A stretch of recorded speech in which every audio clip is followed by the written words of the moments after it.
Claire, welcome to the Den again. Thank you. Nice to be here.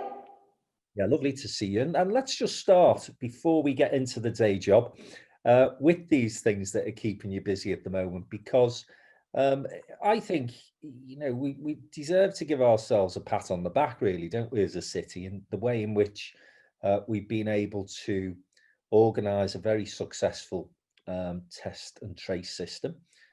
First time that any city has undertook on the scale that we have at that sort of activity.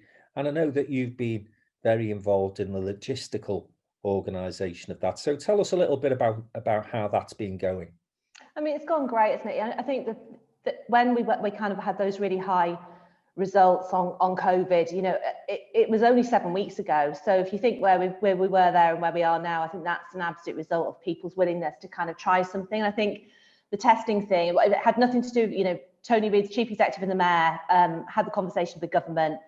They asked for a trial. They completely, Joe will say he bit their hands off, because you can do one of two things. I think when you're faced in a situation, you can just kind of carry on, or you can just try things just because they're the right things to do. And I think cities like Liverpool just embrace things like that. And we've seen that by the amount of people who kind of turned out and did the testing. The situation that we're in now is that the military operation is kind of being phased out, and we'll be going into a much more civilian operation. But that gives us the opportunity to do the sort of next stage, which is around test to get our city back. So test before you go out, test before you go and get your hair done, test to kind of get our city back. And I think that it's just been really exciting, I think, for me to be part of this in a real background way, but to kind of see the difference in the relationship that the city has with the government over this, in a real collaborative kind of let's just try it scenario, which I think Liverpool's embraced, wholeheartedly, and I'm really proud of that. It's been really tough, and it's a pilot, so we're learning all the time. And there's loads of learning, I think, that other places now will take from Liverpool's lead in this. And again, it's about Liverpool holding that leadership role, really, around something like this. And that's kind of what we're really good at. And I think we're really good at mobilising both the city and its communities just to try things. And that's what's happened with the testing. And it's been hugely successful. We took, I can't remember the figures, but it's something like 800 plus people out of the system who would have been walking around with asymptomatic COVID. So, and we're in tier 2. So it's been a great result for the city. But again, a result of, I think over the whole pandemic, the city has just kind of stepped up to the plate every single time and really tried new things and tried to do things differently and tried to do things for the best to get out of this in a way that means that we've got a better chance of kind of kicking any economic recession that might hit in post it. And as you say, Claire, the relationship with the government has certainly warmed up a little in a positive way, which is quite un-Liverpool. I don't think I've ever heard our mayor or political leaders being name-checked by a Conservative Prime Minister as often as we have. And listen, long may that continue, because, as you say, we've already bore some fruit from that new relationship, because we're in tier 2. And tier 2 makes a huge difference to our hospitality sector, which I know is the sector that you work closely with ordinarily. And so, Claire, just tell us what we can expect to see as things begin to open up for us in Liverpool tomorrow. Well, I think it's going to be hugely busy for a start. I mean, we're getting reports back from the shops and from the restaurants that things are kind of, well, the restaurants are very, very, very full leading up to Christmas. And that's exactly what we wanted. I mean, we've got to be really careful. We're obviously still in a pandemic. We're in tier 2. We could go up to tier 3 or we could go down to tier 1. And that's people that need to be really responsible around doing that. And our businesses have been incredible through this. They've put all the COVID safety stuff in place, but we just need to keep ourselves safe, and not go up again, but also try to come down further, because this is only halfway. We could, with a great effort by the city, really push our rates down, and that's what we all have to do together.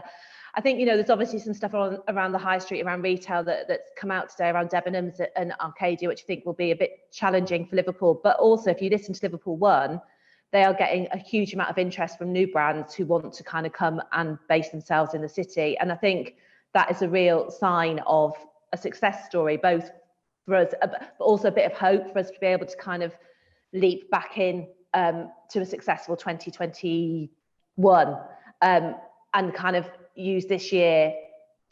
And, you know, but then it's hard, isn't it? Because there's going to be businesses listening to this that have lost everything during this time and can't see a way through it. And I think it's our job as the city and the region and to kind of try and create a place where there is a bit of hope.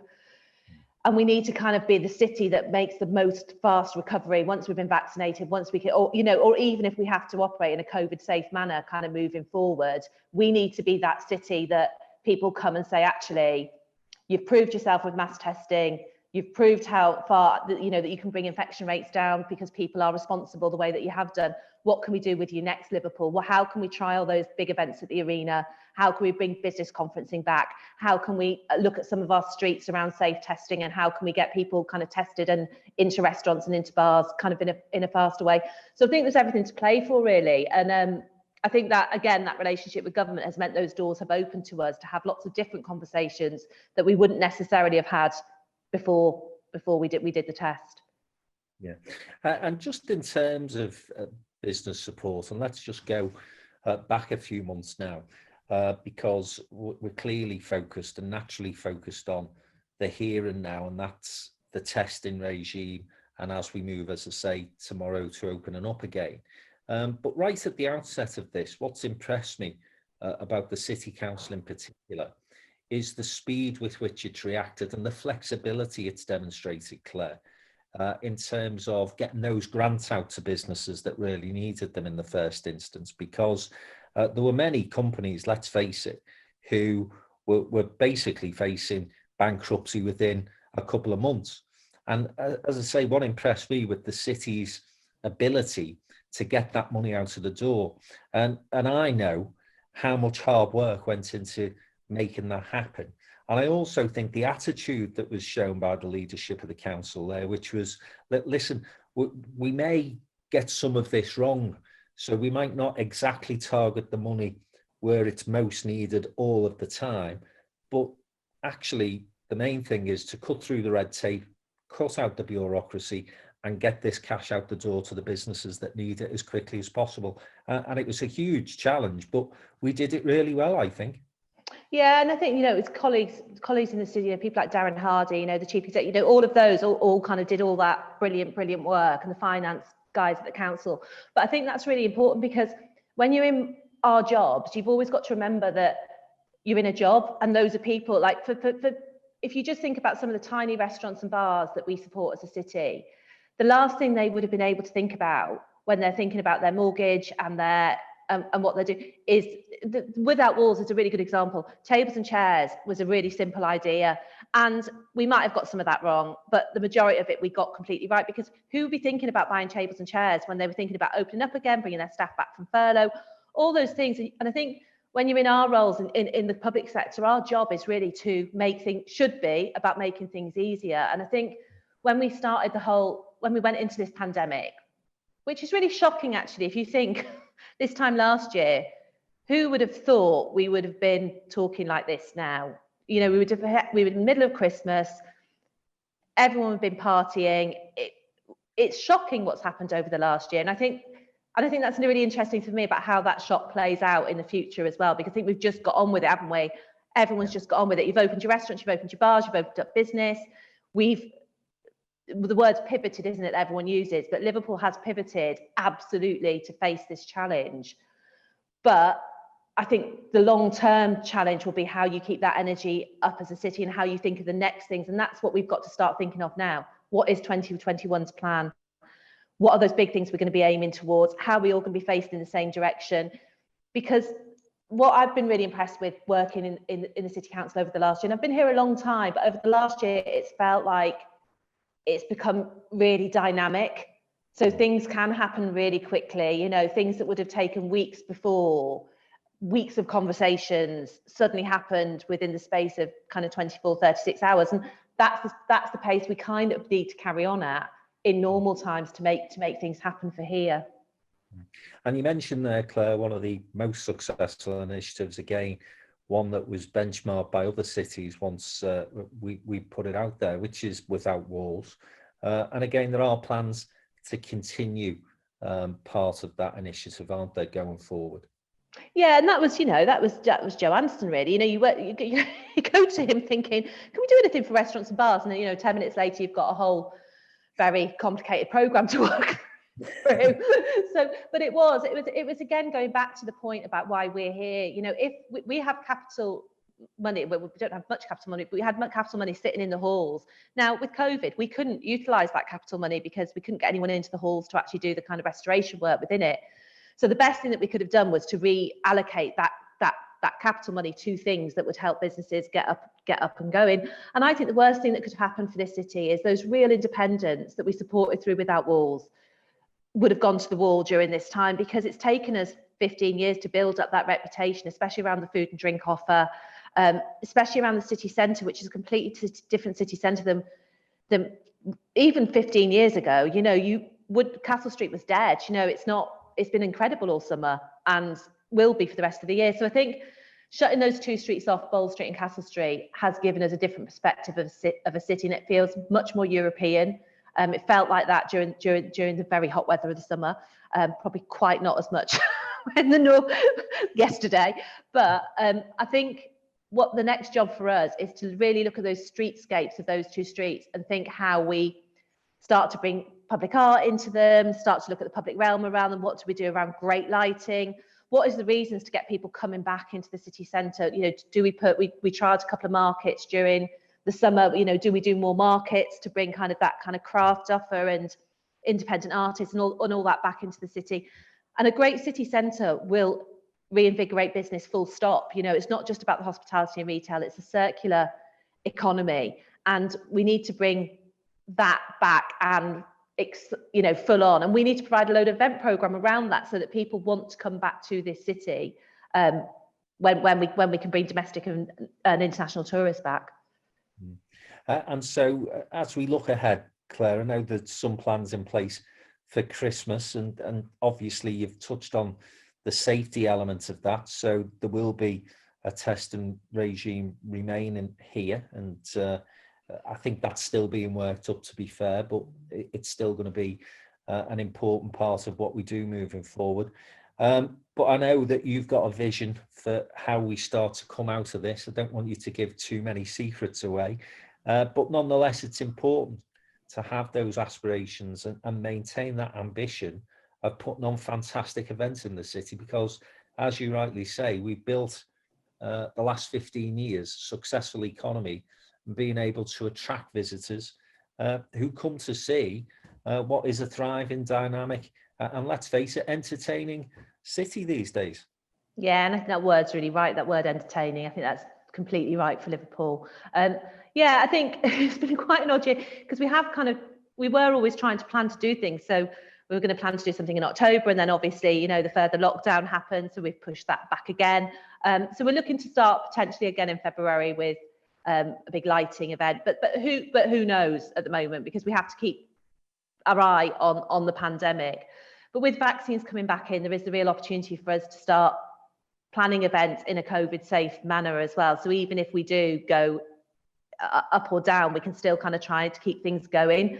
I think the only thing that kind of stops that is when you have a full lockdown like we've just had, because you can't be attracting people into big groups into the city centre at all. But the vaccine is a real hope, isn't it? I mean, that is a massive hope, but I think we're planning now on with or without a vaccine, and doing much more events. And the biennial's happening, for example, in March. So events where you can walk around in your family groups or in slightly bigger groups if we're allowed, but you can actually start to utilise the city centre, but more in a kind of walking and watching rather than standing and receiving, if that makes sense. Because I think those kind of big music events, summer is probably more likely for them than kind of springtime. But yeah, it's really important to have ambition. We've got to, and this city's never been short of that. And also I think Liverpool is really good at working towards something. So having a thing, like whether it's capital of culture, or whether it's a football match, or whether it's a parade, having a thing to kind of aim towards, and everyone facing the same direction to kind of go towards that. And Liverpool's always been like that, and that's why it's a great place to work.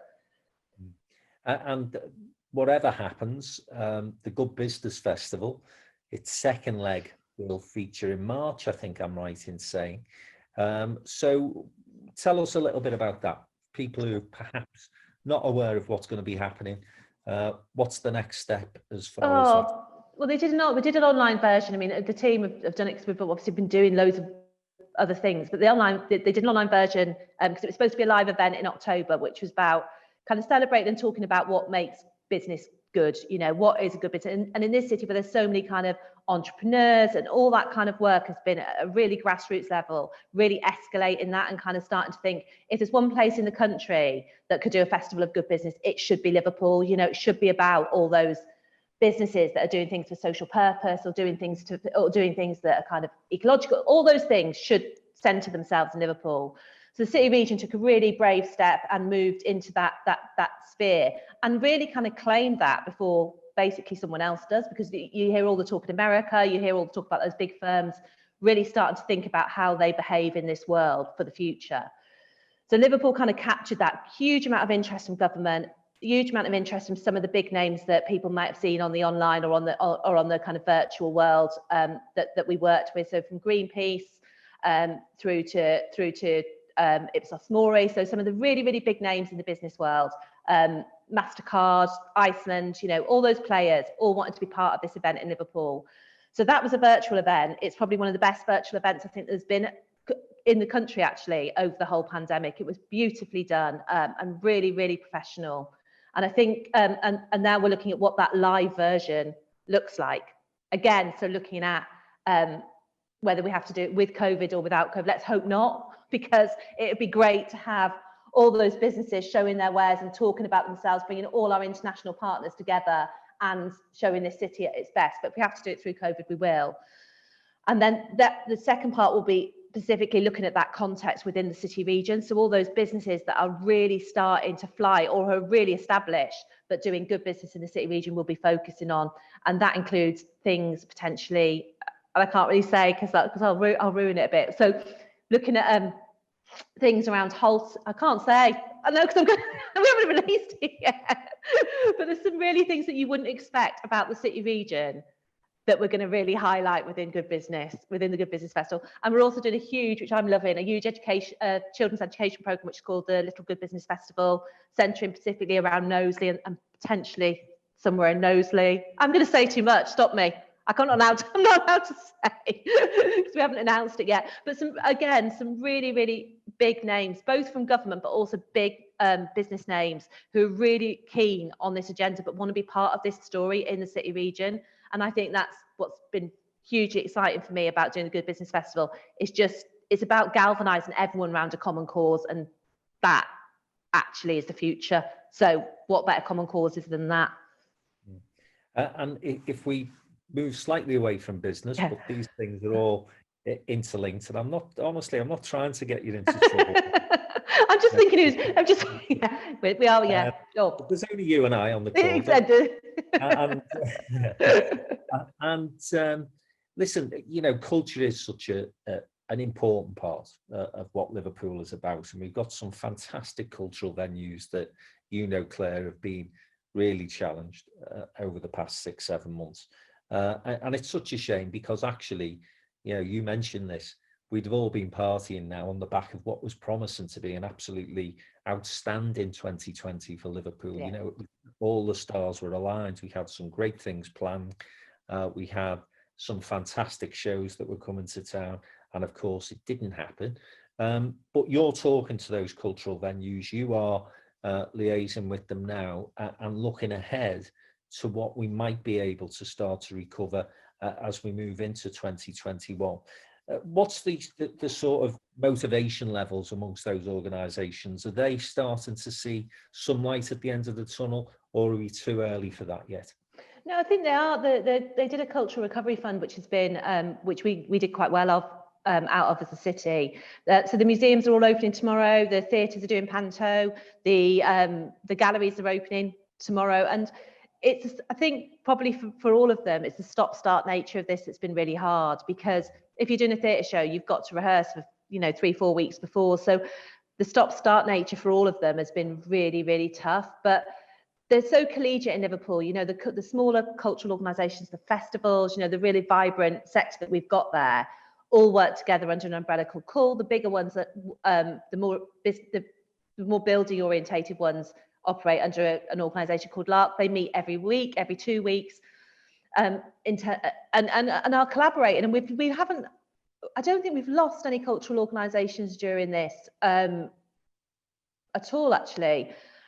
And hopefully what this will show is how people value that. Whereas before, I think we took it, you know, culture's always been synonymous with Liverpool. So in some ways, it's quite easy to take it for granted. When it's taken away from you, you realise what this city's like without being able to wander into the World Museum or to see a festival on the streets or to go to a park and hear music and see loads of young people having a brilliant time. It's become quite, we've become very used to it as a city, streets full of people. And actually, I think we just all want that back now. So the cultural sector will come back stronger. I think the community, the way that it's worked with communities will be a real, will be a real kind of shift change, actually. But, you know, I can't wait till those days when we can have those big festivals back in the city again. And even football praise, Frank. I can talk about a football parade we didn't do as well. And the weather was great, which I know no one else is at all interested in. But I remember looking at the weather going, God, it would have been a great weather for this, which is always the thing with events.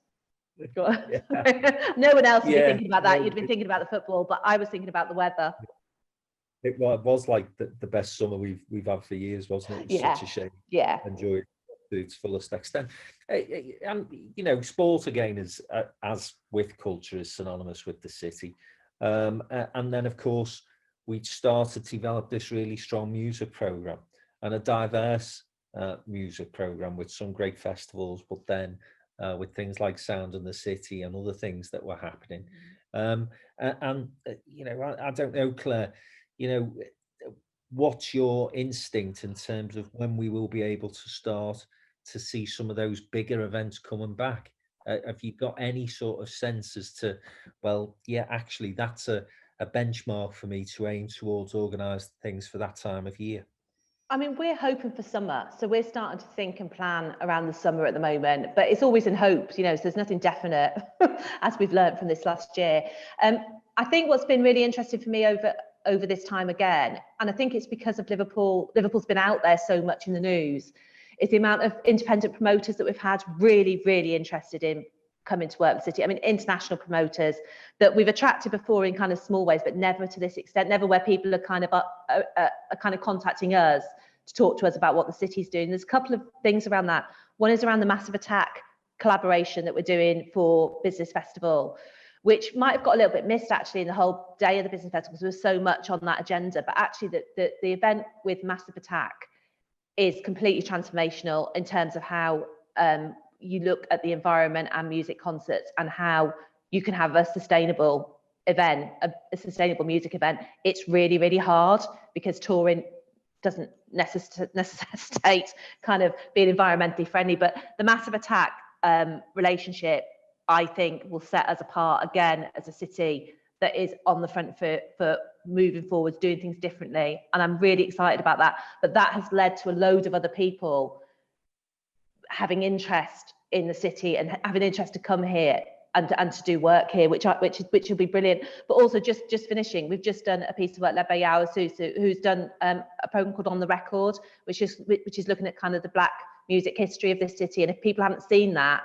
that's really worth going and have a look at it. So it's all on our website. But again, that tells a very unheard story of the city. It was really important for us to do that this year because the music stuff that's gone online has been incredible, you know, really great. But again, like everyone, music's about live, isn't it? It's about seeing people live, and the sooner we get back to that, the better.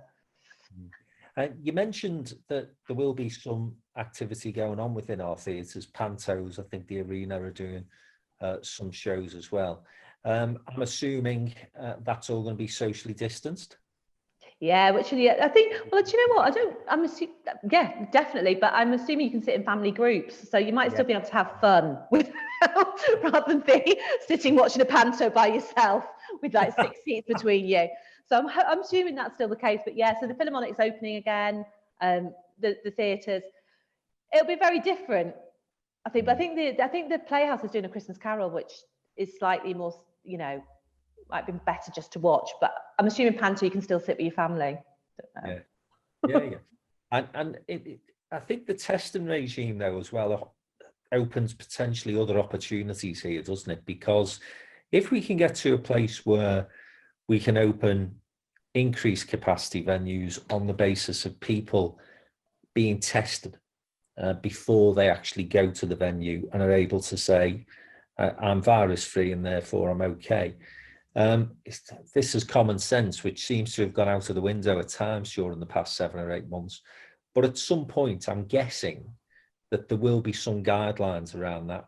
And we're in a good place as far as that's concerned, because we are now into this momentum of being able to test people, get results back quickly, and therefore enable people to know that they can go about their daily lives in a safe and secure way. Oh, completely. And, when did we start mass test? So it feels like ages ago. It was only 3 weeks ago. So 3 weeks ago, we're 3 weeks ago. We're ahead of anywhere else by 3 weeks. And also we mobilised really quickly. And we're in tier 2. So there's loads of different reasons as to why government would want and are, in fairness, are having a conversation with us about how we start to look at mass testing to enable our economy to open again and enable those events to open. So if you look at the football that's allowed 2,000 people in, you could look at the potential of mass testing to increase that. So if you had a couple of tests, and there's loads of scientific kind of stuff that goes with that, and you get that with your ticket, could we increase that? I don't know. But they're the questions that we need to be asking, because for us, that's the end game. It's to get those economies kind of up and moving fast so that people can get back to some degree of normality. And I think for me, Claire, the other important aspect of this is that safety element. Because the last thing we need to do is to go to January and see another spike, because we have worked so hard to get the infection rates down. And listen, whatever your views of lockdowns and restrictions and so on and so forth, we are where we are. There's no point in people falling out with each other about it. We've just got to do what we can basically on a practical level do to make things as best as they possibly can be in the city. And so I know we were having brief conversation last week about testing centres within the city centre, within the retail districts. Is that something that might be happening? Yeah, we're looking at that at the moment, and we've got the arena, which is obviously up and running, but looking at places where people can just pop in for a test as they're walking past, and to kind of start to think about it being more part of your everyday life. So you have a test before you have a meal, you have a test before you see your mum, all those things. Because, look, if the vaccination's looking really positive, we've got a vaccination coming through, so we've got this for 4 months. It's too near the end for us to step back now, I think. And who wants to go back to tier 3? And that's what I think what people need to think about. Who wants to go back? So so just put a mask on. I don't really get it. I just think just put a mask on. It's not, no one's hurting you. Just put a mask on, because actually we want to stay out of tier 3. Who doesn't want to go back to normal? I don't want to wear a mask. I don't want to have testing, but actually do it, because why wouldn't you? I don't get that. I just don't get the why wouldn't you, because we're nearly at the end, and we all want to get back to normal. Yeah, I've never quite got the objection to the mask. And I won't name them, but some people, bloody hell, should be wearing the mask permanently, in my opinion. As I say, I won't mention them, Claire. But equally, the testing regime now, there was scepticism out there, because the initial reaction to that among the critics was, well, our numbers are just going to spike now, because the more people you test, the more people you find have got it, the worse your figures get, and we're going to end up being locked down forever.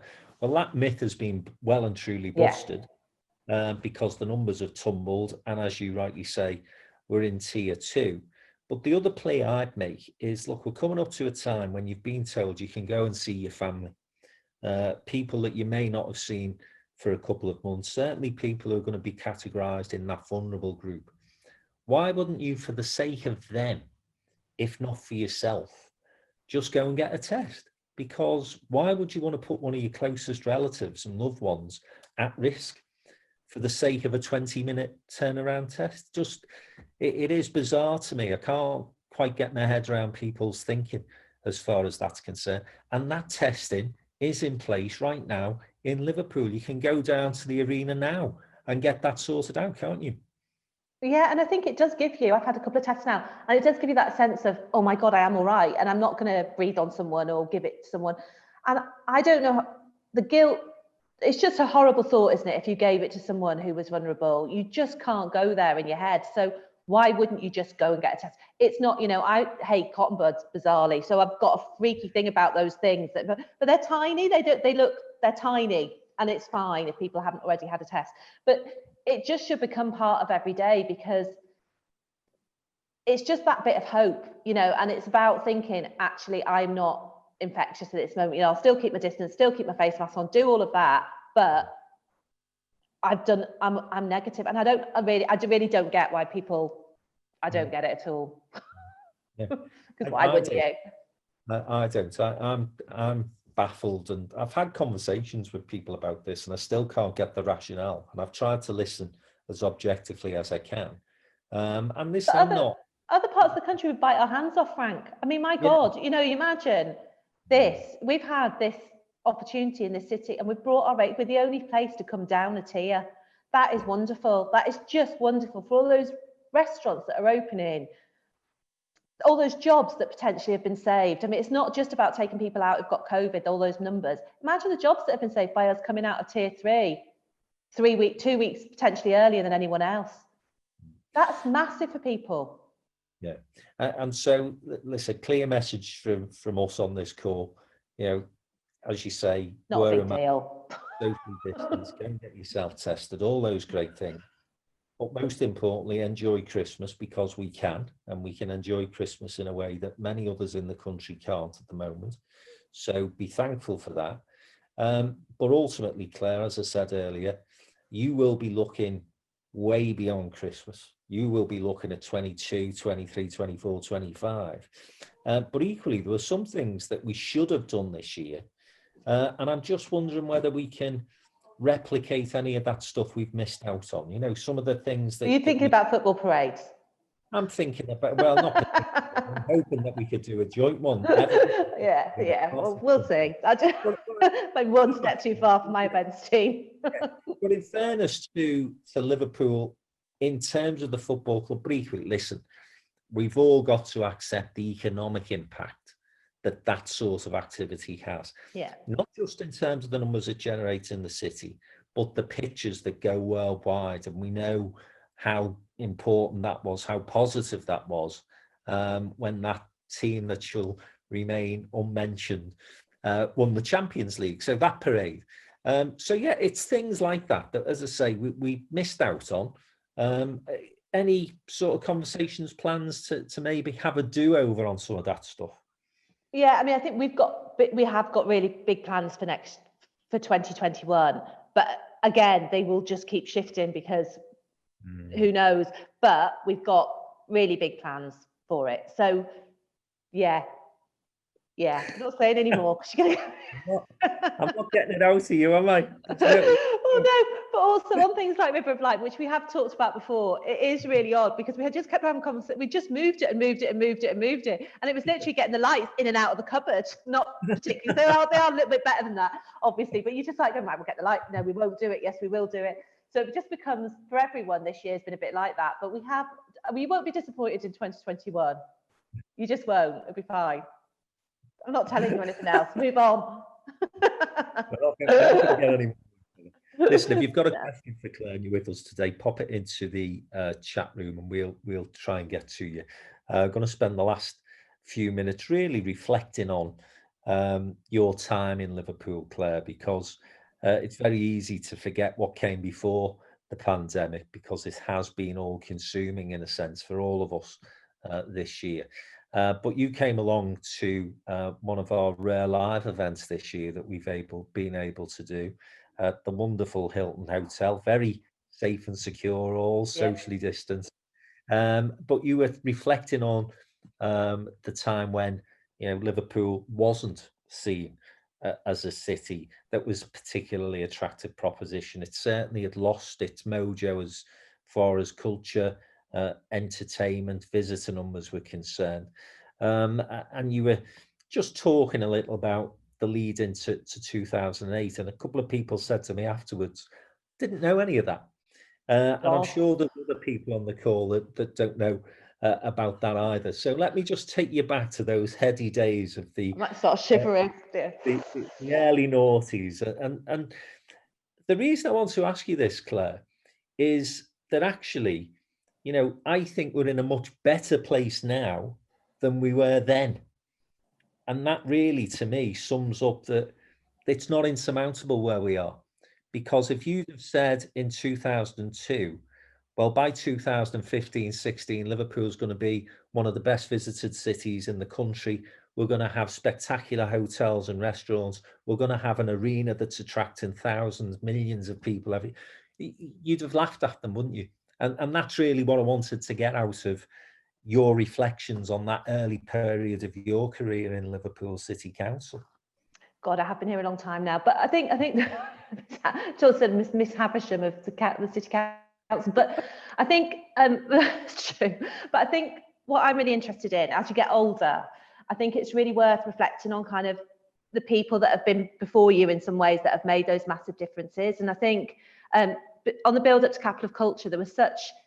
When I came to do the Capital Culture bid, I think it was in 2000. There was a whole energy here then as well about change and about that the city needed to change, and it had to have. It was again going back to that thing I said about having something to corral around, and the Capital Culture bid and the confidence that wasn't there then. Actually, we thought we wouldn't even get shortlisted. That energy started there, but then loads of people left their mark on kind of driving this city forward, and I think that's. Over the last kind of 20 years, that's the biggest difference. And like just before, even in 2008 and leading up to it, it was a real big, what about us city, you know, because we had been forgotten, you know, the media had treated this city badly, as we all know. It had been, you know, talked about in terms of managed decline and all those hideous words that you wouldn't, that is appalling to talk about anything. But kind of through local leadership, really, this city got its act together and did brilliantly and then built on it. So instead in 2008 just going, all right, that's done now, we've built on that for the last 10 years and built on that story of success, and it's no longer, it's just recognized now, whereas before you kind of always had to say Liverpool. People kind of just get it now, I think, and there's a whole new generation that don't remember that don't remember those times, that have only ever seen an optimistic and forward looking and outward looking city. You know, people who are 10-15 years younger than me can't remember the late 80s when, you know, when it wasn't great. But you've got a load of people out there now who think this is the best place in the world to kind of grow up or bring their kids up or to have fun. And that's a generational change. And that's what this city's done. It's done a generational change, and it's done it with loads of fantastic people all playing their part, but really with a different attitude than loads of other places. Like, Liverpool's got a very open heart, I think, and it's got that personality where if you do something wrong, it tells you really quickly, as I know. But also when you do things right, it's embracing, isn't it? So I just think this city has changed dramatically. It'd be really interesting to get some sort of academic study on that in terms of its confidence, but also in terms of the way that it is perceived now. Because you know, I'm 50, so I remember coming here and people going, why are you going to study in Liverpool? But now my daughter doesn't want to leave. So there's a whole generational change. It's an incredible place, really, when you think of the ups and downs that it's had. But that's why I think we're in a different place when we come out of this, because it's no longer that city that has been forgotten or downtrodden. You know, it's a much more mature, really confident, shoulders back sort of city. Absolutely, and for sure we're glass half full, despite all the awful things that we've had to put up with here. And listen, I mentioned visitor numbers, I mentioned culture, I mentioned the association that Liverpool now has with success, which I think is quite natural beyond the football field, which is good. And you know, the other unique thing this year is that, as I said, Joe Anderson's been name checked in a positive way by Boris Johnson. You have to ask him about that. I'm not sure. There is no way in a million years that I would have put any money on that at the start of 2020 or any other year for that matter. I know he has mixed feelings about that, but listen, from a purely pragmatic perspective, And in terms of Liverpool's economy, Liverpool's future, and Liverpool's ability to get out of this quickly, having a positive relationship with the government of any colour is just, I'll use that phrase again, common sense. Why would you not want to work in partnership with the people who, whether we like it or not, hold the purse strings? And if our reputation has been enhanced over the past few months because of the way in which we've been able to approach this thing in a pragmatic and practical fashion, embrace that. Don't regret. No, and I agree with that. And also, this has been about health. So this has been about people's health. The politicians didn't do this to make any political point. They did it because it's a chance for us to get better, and to come out of tier 3. And that's all. That's the only reasons why, in my view, that the politicians and the city council did this. We did it for our own residents to get us in a better place than we were six weeks ago. That's the core reason for doing anything. And at this moment in time, it's worked. We've come out of tier 3. We're in tier 2. We're 2 weeks ahead in terms of our economic recovery than other places, because we're opening up. And our health statistics have gone down. So they absolutely made the right decision. But I think it's really important they did it for here, and that kind of localized approach to this pandemic, I think, is probably the learning that needs to take place after this. Lovely. Claire, it's been great chatting to you. We've Thank you. Absolutely stunned our audience into silence. I think it's just because I keep saying, I can't tell you that. But listen, it has been great to see you. It's been an absolute pleasure to see the way in which you and your team have been able to spark into action whenever anything has been asked of you. Actually, I don't think the word no has been in the vocabulary of the City Council over the past few months. It's always been a case of, let's see if we can sort that out. And 99 times out of 100, the ultimate answer to that has been yes. So thank you. Thanks to the team at the City Council. And let's hope that we can all meet and have a bit of a party face to face without being socially distanced in the not too distant future. With music. Absolutely. With live music. Claire, it's been great to see you. Thank you. Thanks, Frank. Thanks very much. Cheers.